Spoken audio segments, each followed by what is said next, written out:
Bonjour les amis, j'espère que vous allez bien. Dans cette vidéo, on va parler encore une fois de plus du départ des militaires français du Sénégal et également du Tchad. Vous savez, depuis que le président sénégalais a accordé, Bassirou Diomaye Faye a accordé une interview à France 2 à Dakar, et il a précisé également ici là qu'il fallait le départ des soldats français du Dakar, en précisant que est-ce qu'un Français peut accepter qu'un soldat sénégalais marche à Paris avec des vêtements militaires sénégalais, avec des chars sénégalais, avec des camions, des voitures militaires sénégalais. Est-ce qu'il peut accepter ça? On a également vu au Tchad qui a pris une décision ferme, c'est le départ de tous les soldats français du Tchad. Et quand j'essaie de voir les chaînes françaises, parce que vous savez, je parle toujours des chaînes françaises, c'est important pour moi, France 24, France 2, BFM TV, voilà. Quand j'essaie d'écouter les chaînes françaises, à les écouter, je me dis, ces gens-là, qu'est-ce qui se passe? Qu'est-ce qui se passe en France? Qu'est-ce que les Français pensent? Mais vous Français, vous prenez là, même pas français parce que voilà, pas du français. Vous les politiques et les journalistes, voilà, beaucoup plus les journalistes et les politiques français, c'est pas tous les Français. Vous pensez que l'Afrique c'est votre gars, c'est votre quoi, c'est votre boutique à côté où il faut manger, on sélectionne, on prend facilement. Vous pensez que l'Afrique c'est votre part de gâteau que vous pouvez aller couper une part de gâteau et manger comme ça. Parce que je suis, et vraiment, j'ai envie d'être fou. Ils se disent non. Pourquoi est-ce que les Africains font comme ça? Les bases militaires africaines qui fait actuellement à Dakar, au Tchad, c'est parce que les Russes vont arriver, ils vont prendre ces bases militaires là, c'est à cause des Russes, machin, patati patata. Donc pour eux, ils sont toujours dans un système que non. Si le Sénégal, si le Tchad refuse ils veulent le départ des militaires français, c'est parce qu'il y a la Russie qui est derrière ça. Mais moi je comprends pas. Ces gens-là, même quand on les demande de quitter de chez nous, ils restent dans une idée paternaliste. Vous pensez que concrètement, nos chefs d'État africains vont faire partie de la France pour faire accepter les Russes? Vous dites, ces gens-là, même quand je les écoute, j'ai l'impression qu'ils prennent des Africains pour des cons. Oui, j'ai l'impression qu'ils prennent des Africains pour des cons. Et c'est ça en fait le problème. Nous ne sommes pas des cons.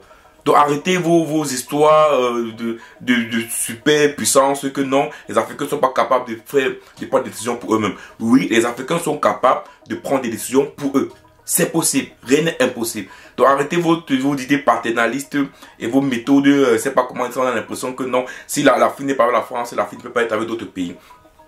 Quand vous écoutez les chaînes françaises, les amis, vous avez l'impression qu'ils pensent que non, les décisions prises par le Sénégal et par le Tchad, c'est parce que la Russie est derrière ça. Nous ne sommes pas beaucoup. Et je pense que le général de Gaulle lui-même avait signifié qu'il ne voulait pas des soldats français en France. Mais pourquoi vous dites que les Africains disent qu'ils ne veulent pas des soldats français au Sénégal, au Tchad? Pourquoi ça pose problème? Pourquoi toujours cette idée à l'esprit en pensant que non, c'est parce que les Russes sont derrière? Moi, ça me fatigue quand je comprends ça. Ça me fatigue. Aujourd'hui, clairement, les Africains ne veulent plus des soldats français en Afrique. Ce qui est d'ailleurs normal, ce qui est d'ailleurs logique. La présence française en Afrique n'a réglé aucun problème. Ni au Niger, ni au Tchad, partout, aucun problème. Alors, qu'est-ce que vous voulez? Votre présence ne résout aucun problème. Alors, vous demandez de partir. Les militaires sur place vont se battre pour leur pays. C'est tout.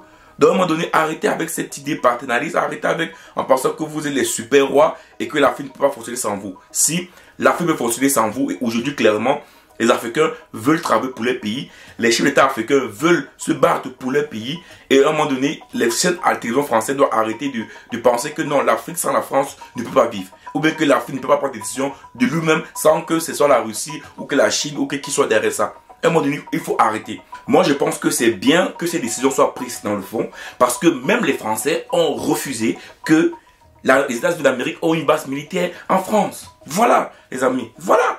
Donc, aujourd'hui, clairement, quand tu suis les étudiants français, tu as l'impression qu'à un moment donné, ça devient du tout n'importe quoi. Et cette Afrique qui ne peut pas prendre ses décisions à lui-même. Cette Afrique qui est manipulée par d'autres nations. Cette Afrique qui est conne et qui ne sait pas prendre de bonnes décisions. Cette Afrique qui ne se rend pas compte que perdre la France, c'est perdre le plus gros ami historique, entre guillemets, ami historique. Parce qu'il faut le dire clairement ici. On écoutait le chef d'État avant de dire la France, c'est l'ami de la France, amitié France-Afrique. Il n'a jamais eu amitié France-Afrique. Il n'y a jamais eu l'amitié France-Afrique. Il ne faut pas qu'on se trompe derrière les mots. À un moment donné, il ne faut pas qu'on se trompe derrière les mots. Il n'y a jamais existé, il n'y a jamais eu d'amitié France-Afrique. Ça a toujours été un système où on a une personne qui est le père et l'autre qui est le fils. Ça a tout été comme ça. Quand les présidents africains voulaient des millions, ils partaient en France. Quand les présidents africains voulaient des trucs, ils allaient en France. Comme si le fils partait voir son père. À un moment donné, aujourd'hui, les jeunes africains ne veulent plus de ça. On ne veut plus de ça. On veut être respecté. On veut pouvoir faire nos propres expériences. On veut pouvoir protéger nos pays de nous-mêmes. C'est ça ce qui se passe aujourd'hui. Les Africains ne veulent plus fonctionner comme avant. Et c'est logique. Et c'est normal. Dans un pays qui est en perpétuelle évolution, dans un pays où l'Afrique va avoir une place, où l'Afrique n'a aucune place, il va avoir une place au Conseil de sécurité de l'ONU, dans le développement économique des pays, dans même tout ce qui est technologie dans le monde. L'Afrique aussi va avoir une place.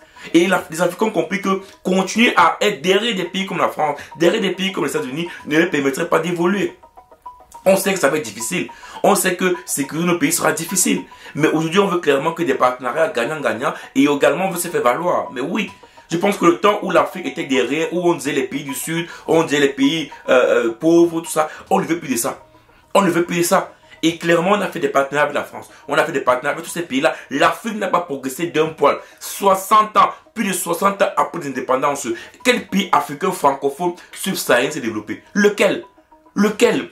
Il y a des semblants en Côte d'Ivoire, au Sénégal non, même la Côte d'Ivoire non, Gabon non, Lomé, Togo non, Bénin non, Guinée non, Cameroun non, Centrafrique non, Tchad non, et puis du Congo non. Tous ces pays, aucun de ces pays n'est développé. Pourtant, tous ces pays ont fonctionné avec les Français. Ont fonctionné avec la France. Bon, il faut que j'arrête de dire français. La France, les politiciens français. Parce que ce n'est pas tous les Français, bien sûr. À un moment donné, il faut arrêter ça. Je pense qu'à un moment donné, arrêter cette manière d'être partenariste et penser que les Africains ne peuvent pas prendre les décisions à eux-mêmes.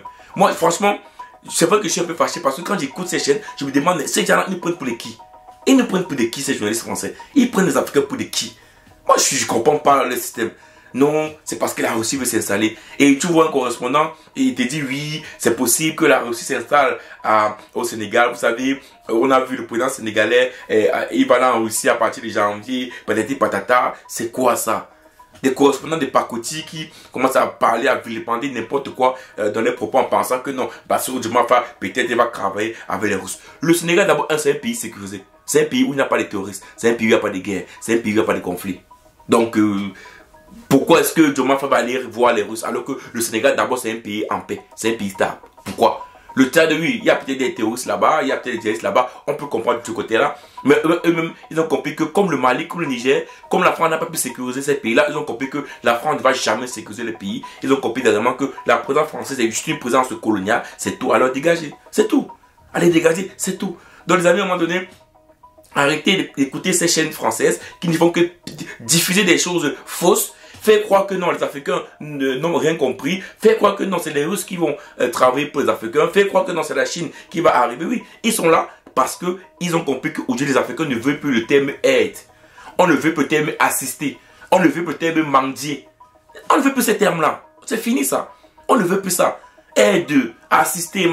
On veut maintenant des partenariats gagnant-gagnant. On veut des partenaires. On ne veut plus des gens qui vont vous aider. Non.